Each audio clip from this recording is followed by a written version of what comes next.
So for those of you that are remaining, and if you have any burning questions, this is your opportunity to ask us anything that you want. Yes?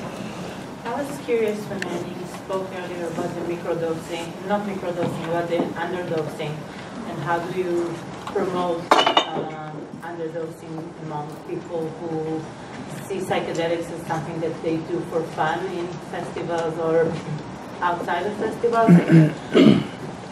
Overdosing or mix of many different kinds of drugs is the most common thing that I see out there. That's a really good question. I think it's a cultural thing. I think it's part of our, heaven help me, our material is Western, more is better. Gotta take more, gotta take more, gotta take more of many different things. I think it's a process of detangling our identity from our consumption. Does that make sense? To me, I'm not sure how I translate it to people that I spend time with, and I see them mixing all those kind of different, and you don't want to be the party pooper, but you will be if you see things that are disturbing. Sometimes there's an argument that goes along these lines. You know, gosh, you must have some really good, you know, whatever the substance is. Instead of mixing it with something else, why don't you find out just how good it is, right, before you mix it with something else? Because once you mix it, you won't be able to answer that question. So do a little quality control. Start with a low dose, see how it is, and then if you really feel like you must ramp it up, then ramp it up and mix it, but know what you're working with first. It's a logical argument. Logic doesn't always work with people, but at least it's a conceptual argument, and I'm sure others will have thoughts on that too. Madam, do you have any thoughts on this? Okay. Like Annie was saying, in the West, we're addicted to intensity. So there's that propensity out there. But also, there is a realm of a baseline. Similarly, as she was saying, get to know a particular substance. But also there's a baseline based on thousands of reported experiences that potentiates and enhances what's going on. And so, you know, that could be, you know, create allurement for the quality of what's going on and getting to know something. Yeah, so I'm going to provide a maybe slightly controversial other perspective. Not that I would ever encourage overdosing or even taking more than a typical dose, but I have some qualms about recommending underdosing because, at least with MDMA, because what I've noticed is that low doses of that particular drug can bring up some difficult feelings without kind of putting you across the threshold into a place where you're experiencing enough openness and acceptance and love to manage those feelings. And so, unless you're in a guided situation, I often don't recommend that for people. I don't recommend starting at a sub-threshold dose because of the potential difficulties that can arise without enough support to contain them. What dose would you recommend? 120 milligrams, 100 milligrams to 120 milligrams. You're talking, if I understood you correctly, about a recreational experience, not a therapeutic. Is that correct? So I would agree there, but you know, it would be, what's the point? Comment?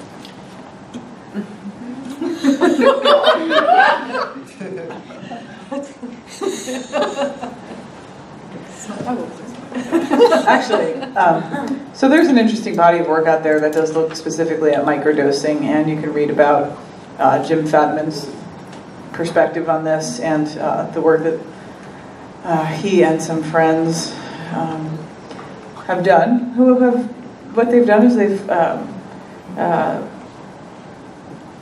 they've conducted some research on people who voluntarily sourced their own materials and took 10 micrograms of LSD every 4 days for a 28-day period and recorded any experiences they had. The commitment was to make a journal entry once a day. And that could be a drawing, it could be a poem. And so they've generated some pretty interesting research. So Jim Fadman could be someone that might advocate for the utility of that particular type of experience and experiment. Albert Hoffman also was microdosing into his final years, and he found it very useful for stimulating his creativity and insight. And some teachers that I know who have been working with medicine for a very, very long time, their threshold of sensitivity has just gone down. And so they might actually choose to take something like 18 milligrams of MDMA and have a full-blown experience. So part of it is, from my perspective, that they know the medicine really well.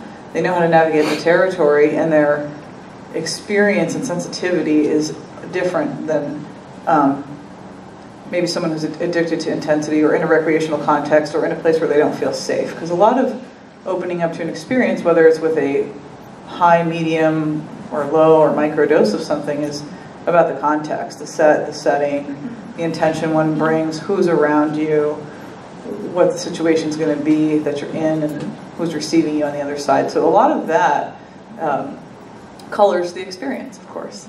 So, yeah. A couple more thoughts Yeah. came up as you were talking. One of them is about the attitude going into it, which ideally is trusting the experience and whatever happens in it. And so if you end up with a dose that feels lower than you desired, to trust that maybe that's what's right for you in this particular moment. To trust that that's what you need, and to work with whatever the medicine gives you.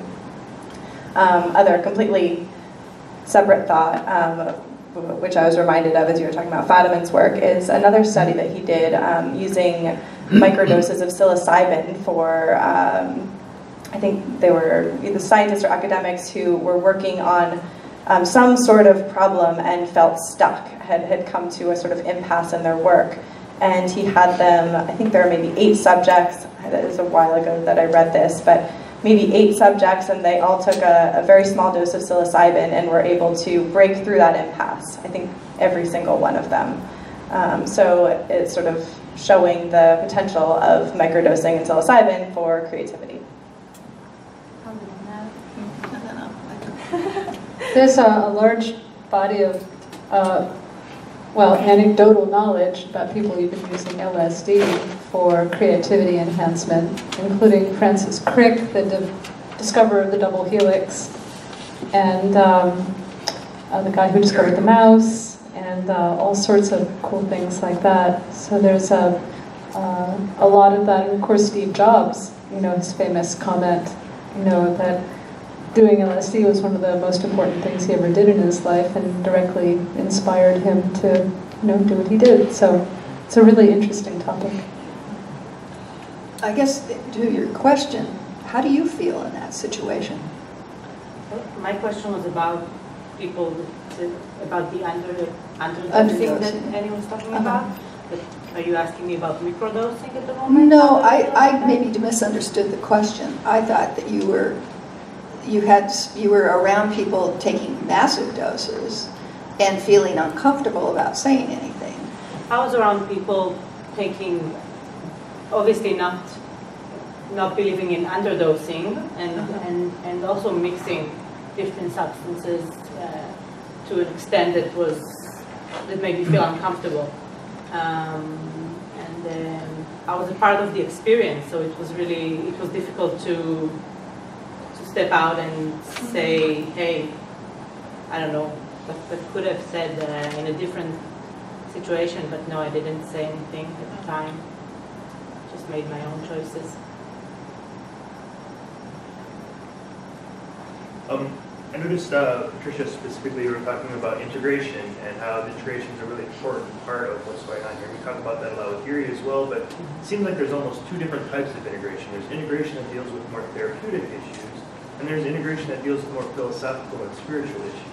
It seemed like maybe you were touching on the second part, talking about balance and the healing of the soul. I wonder, for those of us that are non-therapists that want to work with integration, what types of techniques would you recommend us to learn so that we can be beneficial for people when we're helping them integrate, but don't necessarily have to have a therapeutic license. I'll go back to the intention. So you're talking about sitting with somebody. No, not guiding. Post work, so integration. So after In someone's done general. with their experience, how do they bring those lessons back? And maybe they're not dealing with trauma or therapy or something that happened when they were a child, but they're dealing with this multidimensional experience, or I met an entity or whatever else. And so, what types of techniques can we learn to help them? And speak also from the same perspective, people have come to ERIE's events who are post-experience and want some support around it. So it's not that people are sitting for them, but like, okay, it's something they went through something, maybe an ayahuasca journey, and now they realize they need some support about what to do with what happened. Well, I would talk to them about the experience, see what is, get some clarity there, and see about what they're bringing back, how they're feeling in their body. So one thing could be get them breathing, do some grounding exercises, and if it's significant, get them some better help, or a more knowledgeable help. If they're pretty agitated, you could start having them take a lot of ascorbic acid or vitamin C, anything to start calming them down, calm the system down. See what has meaning for them. Again, if you can get them outside, and then begin to talk to them about simple things like, well, watch how you walk and the bottom of your feet touch the earth. Sort of like get them out of that head and more into their body. So does that help? I mean, I could go on, but yeah. This is all good. I think we as people are starting to develop the need for integration. I think all these different techniques are valuable for us to all know what possibly can we do as like the average Joe or whatever. We see a friend that's having some issues or not therapeutically licensed or whatever. Drawing, mandala work, haikus are good. Anything. If you can have them describe the experience in a different way, because sometimes they get stuck in the negativity of it and the fear of it, and it's like calming that down and trying to get them out of that part of the brain and into a more creative aspect. And then if it's an ongoing thing, maybe find a theme in what you're drawing or something like that, and track that and see about getting them. And I'd get them into meditation or something. See if you can create something that they'll agree to that schedules, so you get some consistency. Because consistency can also build trust. And a part of it is they got to trust the world around them. I have a question for you. Have you found that your experiences with, and people's experiences that you work with, their experiences with certain substances changes over time as they get older? Mm-hmm. Could you describe that a little bit? Well, one thing is the longer you are taking something, or you're working in this realm, and this is any human being, you lose the big colors and the big experiences and that sort of thing. And if you're doing this work on a spiritual basis or whatever, was it you were saying, people ultimately don't need as much. You can get into that field just knowing that that's going to be what's happening. And it gets back to the subtle energy too, because the more, if this is your work, or this is your sacred ground, or this is where you come to do your healing, you become more familiar with that field, and you can cultivate that. It's with the integration on a pretty sophisticated level. You're walking with both feet in each side of the realms. And breathing, just usually somebody that continues has practices. So your breathing, your meditation, all those things can happen. And then, sometimes you find something doesn't work for you anymore, and you'll go to something else, and then you'll try, the microdosing. But yeah, definitely, it changes in a lot of ways. Yeah. So, does that help? Yes.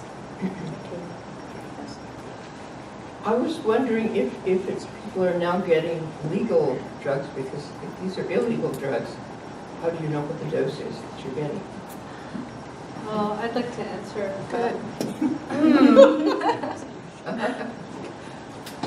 I'm told by people who have a lot of experience running psychedelic care spaces that one of the biggest challenges they have is not people who have taken a substance. It's people who have not taken their prescription medication because they're at the Rainbow Festival or because they're at Burning Man, and suddenly they decide to go off their meds, and they may or may not have taken a psychedelic substance, but the behavior that they're presenting often is a matter of not being medicated as opposed to being medicated. And some of these people who do this work say that when they have somebody who's non-responsive and they come into a care space, one of the things that they do is they go through their purse to figure out what medications the person is taking. And if they're responsive, they try to get that information out of them so that they have some idea what they're dealing with. What medication do you take on a regular basis? Have you taken that medication? If you haven't taken that medication, how long has it been since you haven't taken that medication? They try to get a sense of what they're working with. It becomes really complicated very quickly, because so many people are on SSRIs or other prescription medications, and then just decide because they're at a music festival, they're going to go off their meds. And that is actually a really huge challenge for a lot of people running spaces like this. Yes, that is a challenge. Some of the other challenges are that because these substances are illegal, it is not possible to do appropriate research. And so a lot of it is guesswork. And people are, even very educated clinicians, are doing their best to guess at how to advise people who might ask them, hey, I'm going to go to Brazil and drink ayahuasca. Should I take my X, Y, or Z? Or we don't know. But people try to make the most educated guess that they can. Unfortunately, it's not legal, at least in this country, to do that research. And so that puts us in a bind, I think, in terms of responsibility. People are going to use these substances, and I would like to see an evolution of a paradigm that supports some conscious use and can answer some of these questions, because it's actually much more dangerous to have a culture of fear and war on drugs than to say, hey, maybe we could look at this through a different lens in terms of wellness and benefit for people. If people are doing this anyways, maybe we could have some research. Just like MAPS is doing research that is FDA cleared, so that it's not impossible, but it's a different type of research that they're doing. But I think it's threatening. I think it's really threatening for the major paradigm and major medical institutions and the pharmaceutical companies, for example, to have people be awakened. The other thing I want to say is that there are some resources. ERIE.org is a wonderful resource for people to get information about. It's a lot of anecdotal reports that have been amassed and research that has been done in other countries, and a variety of other resources have contributed to that site. But there are suggestions on what the common dosages of these substances are for people who are wanting to experiment. And they also have a testing service where if you have at least 10 milligrams of a substance, you can send it in, and ERIE will foot the bill, and they have an arrangement with a lab that will identify it, and then they'll post that online and give you some information about what exactly was in that particular pill or capsule or powder or whatever. And then another resource, two other resources, bluelight.ru is another good resource for a forum, more of a dialogue that's going on where people are exchanging information.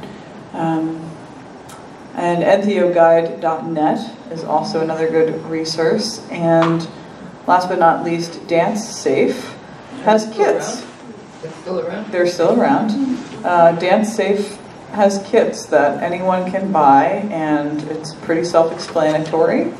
And it can help to give you some information about what may or may not be in a substance that you're dealing with. It's not conclusive, but it's definitely put some guideposts in the dark. So I actually was trolling PTSD and head injury and was sent to by Google to the Veterans Administration web pages, and they were using LSD. I was quite surprised. They were experimenting with LSD about a year ago. Yeah, gave me hope. yeah, I'm not aware of that. I'm aware of their work with MDMA in the veteran population, particularly with PTSD. You are? Yes, with MDMA, Yeah, but not with LSD. But yeah, LSD was on their web page. It was Alexis. that combination, yeah. PTSD and head injury. I was wondering what lights you up and inspires you as human beings to pursue this subject matter and contribute to this conversation. Why are you guys here? What is it about it that continues to inspire you to be involved? I will say that the path chose me. I, 5 years ago, had no idea I would be on this path. But then I actually met Brian Wallace at a festival late night. And that's how I learned about MAPS. And I was just really interested and intrigued by what MAPS was doing. And so I started volunteering and selling $10 memberships and all sorts of things, and just became really fascinated from a couple different angles. One being my love of plant medicine and believing that plants and fungus have really important messages, being a clinician and using them therapeutically as medical treatment, but also deeply understanding and respecting their spiritual qualities. So there was this whole realm of relating to the plant medicines, and then getting more informed about the chemical medicines that are available, and just feeling really intrigued, especially by seeing the research and how people are getting better. People who lived with PTSD for 20 years and have been talking about it for 20 years are doing a couple MDMA sessions and having resolution that seems to be persisting at least 4 years out at this point. That's pretty remarkable. So I just found it fascinating. And when I came to do my master's program here at CIIS, I thought, well, this is kind of an area of interest. And what happened was the road just like rose before me, and the path just kind of exploded open and said, you're going to just keep researching this. And I was reflecting this week on all the papers I've written for this program, and all but 2 have explicitly been about entheogenic something or other. So it's like, I don't know, it's chosen me at this point. And it's also about advocating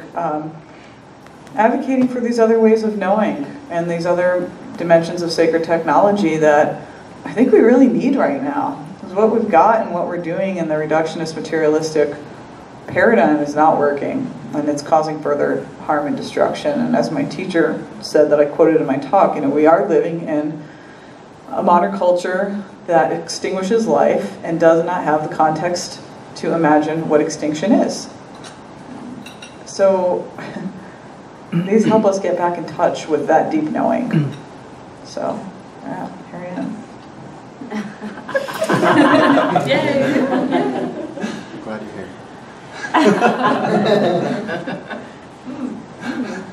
I don't know. I was one of those baby deadheads in the late 1970s. I've been going to festivals where people have been doing psychedelics for 35 years. And I saw people well supported, and I saw them not well supported. And I thought, you know, we can do better. We have a lot of collective knowledge, and there are a lot of compassionate people, and gosh, you know, my good friend, or maybe me, could be that person out there, you know, wandering around some vast festival site with no nice place to land, you know, and no kind people to assist me. And so, yeah, that's why I do what I do. Plus, it's a lot of fun. And it gives you a different perspective on going to large events to be in service. It changes the experience significantly for you and all the people you're with. And we have a big camp at Burning Man, and we all have a really good time. I too was chosen, and for me it started. It's sacred work. But when I see somebody really heal or rise up and become more of who they are, it makes everything worthwhile. I mean, you can see it, you can feel it, and they sustain it, and it just makes the world a better place. So that's probably the big win. The other is you're never going to stop learning and be amazed. And the people are fabulous out here. And, you know, I think the other thing, before Terence McKenna died, he was working on a new theory called novelty theory. And it's based on, you know, when say the light and the dark, but opposites come together. When they're matched, they come together and collide. And when they collide, it opens up into infinite possibilities. And I keep, when I need to start becoming hopeful again, it's like anything that makes people feel better, be better, rise up so that we can match what we're facing is great work. So, I feel blessed. Thanks for this question. Yeah, there's a lot there for me. I feel myself getting impassioned as I think about it. But there's a few different sort of avenues that brought me here. One of them was my own really profound and transformative experiences doing journey work and those that I witnessed as well. And yeah, just the healing and the spiritual reconnection and the creativity that came out of it felt really important to me, and I felt this sort of sense of duty to bring that to other people and to make that something available to people in a legal way. And that brings me to another passion that I have, which is the amount of destruction that comes from the drug war, and just how it feels so wrong, like to my soul, the ways that the drug laws impact our culture, other cultures, the death and destruction and fighting and imprisonment and huge amounts of money and resources that go towards keeping these drugs illegal. And then the lack of education and resources that people get, that have access to, and yet the number of people that are still using and misusing them. So yeah, it feels really important to do whatever I can to set that straight. And lastly, I'm a psychotherapist, and I love the work that I do, and I see the profound change that can happen through it. And it can be very slow. Like, deep levels of change can take a long time. And I know the ways that altered states of consciousness can really speed that work up. And so I'd like for more people to have access to that. And I see my clients struggle with the pace of the work, and I really wish that I could offer them this. So.